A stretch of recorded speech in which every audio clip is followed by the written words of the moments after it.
trying to figure it out. Do you remember like the first time that you were kind of like online after I guess posting some music and you were like, oh wow, this is actually starting to get some traction and some movement? Yeah. I mean, it wasn't really till like I say like a year and a half ago, 2 years when I really got around Wayne. Mm-hmm. Yeah, it took a while. I mean, I've been at this for 7 years, coming up on 8. Mm-hmm.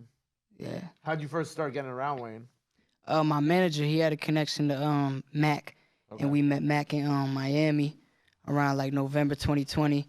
We were playing around in the basketball gym and everything, and we were talking, chopping it up, and Mac had set up a studio session at the Hit Factory in Miami.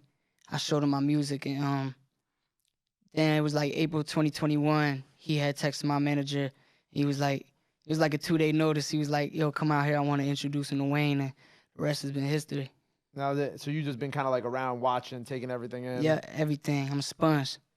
I think it was funny because like when I meet artists who eventually, blow up and get bigger, it's always funny watching them early on in their career because like they're like sponges at first. Right. You know what I'm saying? It's like always like the quiet one in the corner who's just kind of sitting there watching everything and taking everything in. Exactly. That ends up like going super crazy in the future too. Yeah. Because sometimes like, if you want to like jump too far ahead and like kind of become like the face of things too quickly, it's like it don't always work like that. You need to like learn the business and all that too behind the scenes. Yep, got to.